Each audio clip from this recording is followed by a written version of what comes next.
There's a prison so silent, so subtle, that most people live their entire lives inside it without ever noticing the bars. It has no walls, no guards, no visible chains. And yet, it dictates how you think, how you behave, and what you dare to dream. Alan Watts often warned that the greatest form of captivity is not enforced from the outside, but quietly accepted within the mind. From childhood, we inherit beliefs, fears, and limitations that weave themselves into our identity. We mistake them for truth, never questioning who placed them there. And slowly, we shrink our world to fit inside a cage we cannot see. This invisible confinement is built from expectations, others' voices echoing in our decisions, society's standards shaping our definitions of success, fear masquerading as logic, caution disguised as maturity. We learn to walk the same path, repeat the same patterns, and doubt every whisper of intuition that points beyond the norm. Watts believed that the tragedy of modern life is not that we are forced into rules, but that we willingly submit to them, believing they are our own. The bars tighten not because someone locks them, but because we forget we hold the key. Imagine for a moment that every limitation you've accepted is just a story someone else began writing long before you arrived. You inherited their fears, their insecurities, their beliefs about what is possible. And without noticing, you built your identity from borrowed materials. This is how the unseen prison forms, not in a single moment, but through subtle compromises of freedom. We start to say, I can't, instead of, I'm afraid to try, confusing fear with truth and mistaking doubt for wisdom. Watts taught that liberation begins the instant you recognize the prison. Awareness is the hammer that cracks the illusion. The moment you question a belief, explore a forbidden dream, or challenge a fear, you expose the bars for what they are, mental constructs. You begin to see that the biggest chains are not made of steel, but of thoughts repeated for so long that they feel like reality. Once you witness this, something inside you stirs, the quiet rebellion of the soul reclaiming its voice. And suddenly, the world becomes vast again. Possibility returns. The walls fade, because the only prison that truly exists is the one you never thought to escape. And the moment you decide to step beyond it, you realize freedom was never granted. It was discovered. When Alan Watts spoke about the invisible prison of the mind, he often pointed to how identity forms without our permission. As children, we absorb the beliefs of those around us like sponges: parents, teachers, culture, religion. Their fears become our boundaries. Their expectations become our ceilings. Without ever signing a contract, we inherit a version of ourselves built from other people's limitations. And because we grow up inside these walls, we never question their height. We mistake our conditioning for truth, and that is how the most dangerous prison begins. Not with chains, but with unquestioned assumptions. This prison persuades us that safety is the same as purpose. It whispers that predictability is success, that comfort is happiness. But Watts warned that comfort, when worshipped, becomes captivity. Life becomes smaller, dreams become quieter, and the voice of the soul becomes a faint echo. We learn to walk in circles, calling it progress. Like a bird raised in a cage, we stop imagining the sky. We decorate the bars with small pleasures, convincing ourselves that fulfillment is found in repetition, not expansion. This illusion may feel safe, but it starves the spirit. Fear is the warden of this invisible prison. Every time you consider stepping outside the known, fear tightens its grip. What if you fail? What will others say? Who will you be without your labels? Watts believed that fear is not a signal to retreat, but an invitation to awaken. When fear appears, it marks the edge of the cage. And yet, most turn back, assuming the edge means danger. But beyond that edge lies the version of yourself you were meant to meet, the one untamed by opinion or expectation. Over time, the invisible bars gain strength not because they are real, but because we feed them with attention. We repeat the same thoughts until they feel like laws. We surround ourselves with beliefs that justify staying small. And the more we reinforce these stories, the more the prison becomes self-sustaining. Watts warned that the greatest tragedy is not being locked in. It's holding the door shut from the inside, convinced that you do not deserve the freedom waiting on the other side. But there is always a moment, a crack in the illusion, when a dream refuses to die or a question refuses to remain silent. That moment is sacred. It is the spark of consciousness breaking through the conditioned mind. And if you follow that spark, if you lean into curiosity rather than fear, the bars begin to dissolve. Because no prison can survive awareness. The moment you see the cage, you're already halfway out of it. What's often compared the human mind to a theater where the same scenes replay endlessly unless you realize you are the director, not the actor trapped in the script. Most people live out roles assigned to them: dutiful child, obedient worker, respectable citizen. These roles tell us who to be, how to speak, what to desire. And because everyone around us is playing their part too, the performance feels normal. But normal is not the same as natural. Normal is the choreography of conformity. Natural is the dance of authenticity. The invisible prison teaches us to fear judgment more than regret. We suppress our deepest desires because they do not fit the script. We shrink our creativity to avoid criticism. But what's argued that judgment is merely noise from those trapped in cages of their own. The only true betrayal is abandoning your authentic self to satisfy the expectations of others. Every time you silence that inner voice, the bars tighten. Every time you choose approval over truth, the walls rise higher. Validation becomes the currency of captivity. And yet, freedom begins the moment you question the script. What's believed that the mind becomes spacious when you stop identifying with every thought that appears inside it. Instead of thinking, "This is who I am," you learn to ask, "Who told me this?" Questioning is the crowbar that pries the bars loose. Suddenly, the entire theater shifts. You're no longer the role, but the awareness watching it. From that vantage point, the invisible prison becomes visible. And once you see the architecture, you can rebuild it. However, breaking free requires the courage to disappoint actors who love the old version of you. They may say you have changed, as if that were a crime. But what's reminded us that change is the heartbeat of existence. Flowers bloom by changing. Oceans shape shorelines by changing. You cannot grow without shedding skins, and you cannot awaken without outgrowing cages. When people react, it is often because your liberation threatens their comfort. Yet your path is not meant to be negotiated. It is meant to be honored. As your awareness expands, something remarkable happens. The prison door that once looked impenetrable was never locked. It was waiting for you to turn the handle. And on the other side is not chaos, but possibility. Possibility to redefine who you are, what you can do, and where your life can go. The most dangerous prison is the one you don't know you're in. But the moment you see it, its power dissolves. Because true captivity ends not when the world frees you, but when you free your own mind. Alan Watts often explained that the invisible prison tightens every time we mistake the voice of society for the voice of the soul. From the moment we are old enough to speak, we are taught what success looks like, what happiness should be, and whom we must become to be worthy of love. These definitions are handed to us like uniforms, and we wear them so long that we forget they are not our skin. Slowly, the cage becomes comfortable. We decorate its walls with achievements and titles, never questioning whether they reflect who we truly are.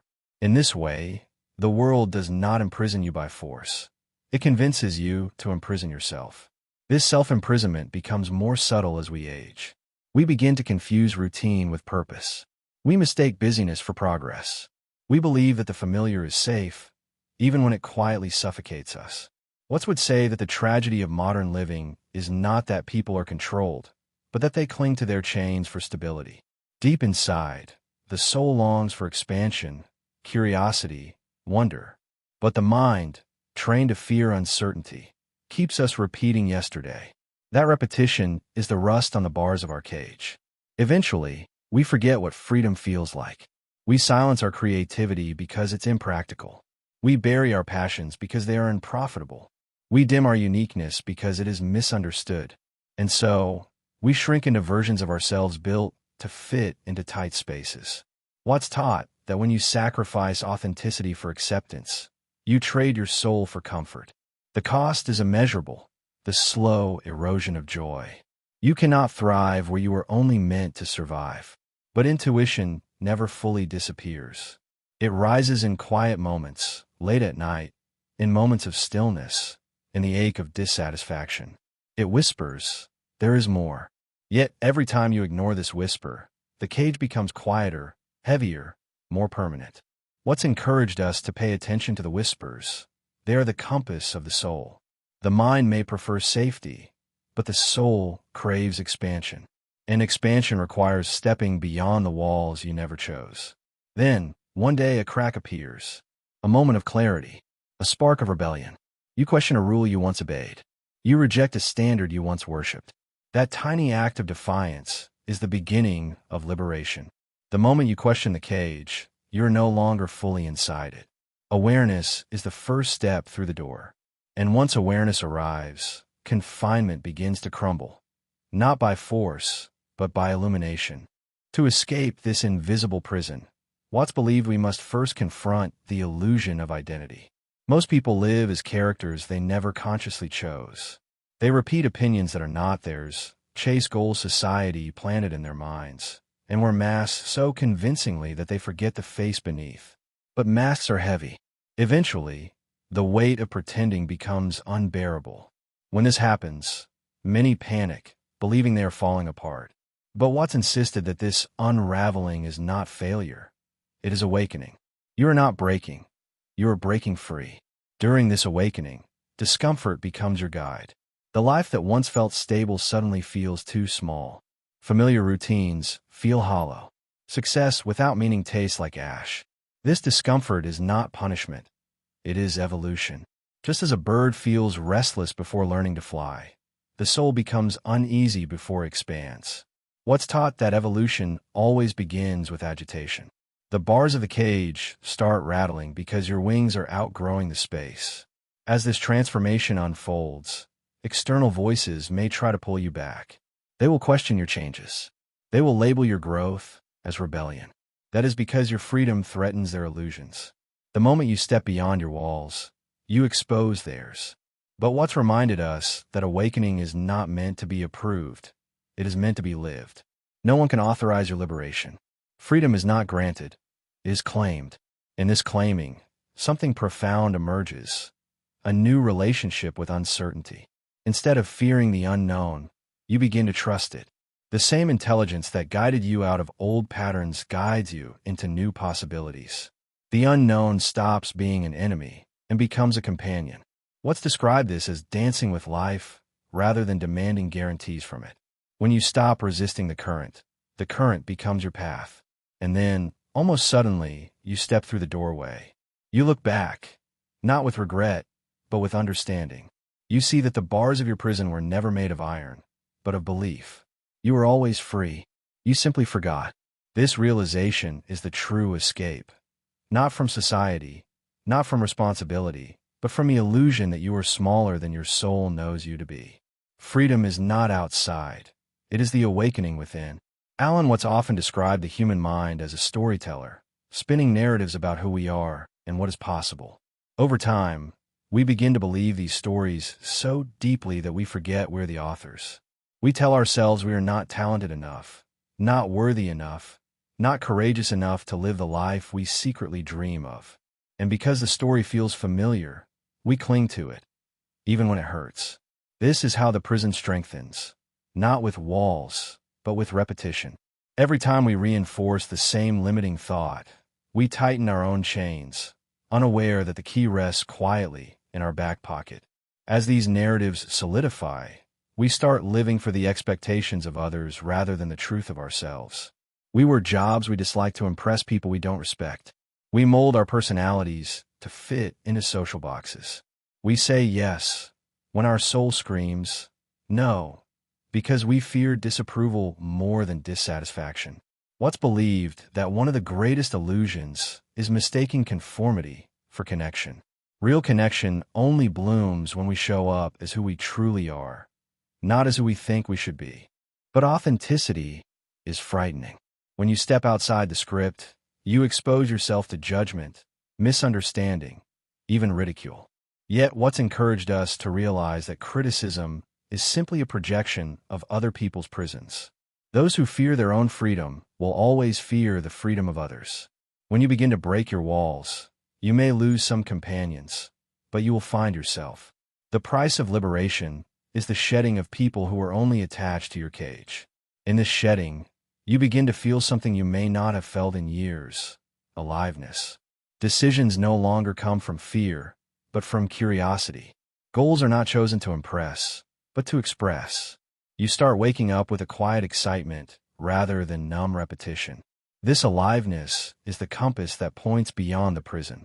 What's insisted that life's purpose is not to survive the cage, but to remember we were born to fly. And once you taste the air beyond limitation, confinement becomes unbearable. Eventually, you realize that the prison was never outside of you.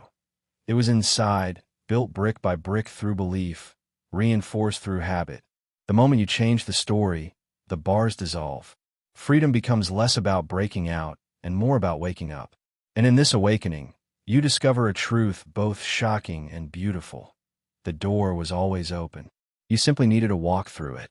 To live beyond this invisible prison, Watts taught that we must embrace impermanence.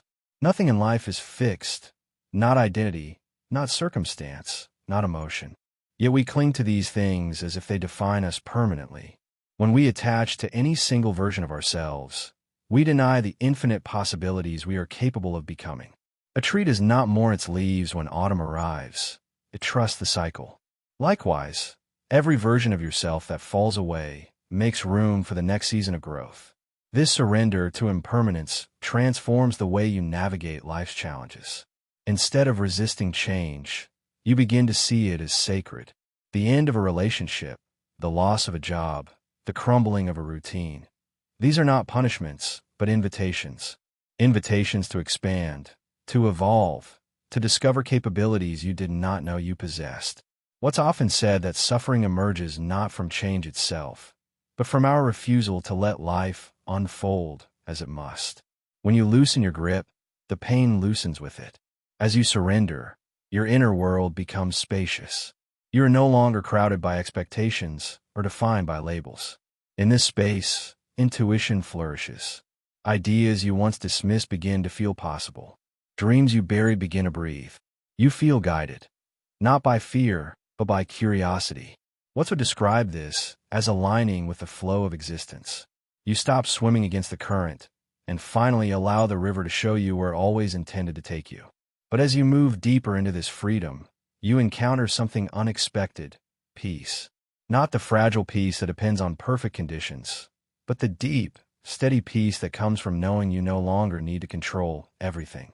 You realize you can face uncertainty without collapsing, because you are no longer defined by outcomes.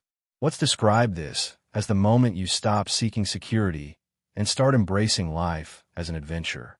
The world becomes less threatening and more mysterious, less rigid and more alive. And finally, you turn back to look at the cage that once held you. It is no longer intimidating. The bars that once seemed unbreakable now appear transparent. You understand that the prison existed only in your mind, and freedom existed the moment you dared to imagine it. The transformation wasn't about escaping the world. It was about escaping the version of yourself that believed imprisonment was your destiny. Now, every step forward is a step into a life authored by your soul rather than dictated by your fears. Alan Watts often emphasized that true freedom does not begin with the absence of limitations, but with the presence of awareness. When you become aware of the unconscious habits, thoughts, and beliefs guiding your decisions, you reclaim power over your life. Most people operate on autopilot, repeating patterns inherited from generations before them. Without awareness, we mistake these patterns for personality. But once the light of consciousness shines on them, we realize that much of who we think we are is simply who we were taught to be. Awareness is the gentle hand that removes the blindfold you never realized you were wearing. This awakening can be disorienting. You may begin questioning everything: your career, your relationships, your values. It feels as though the floor beneath your life is shifting. But Watts taught that this uncertainty is not emptiness, it is possibility. Like a room finally cleared of clutter, space appears for new dreams, new truths, new identities. Most resist this stage because the ego fears change, clinging desperately to familiarity.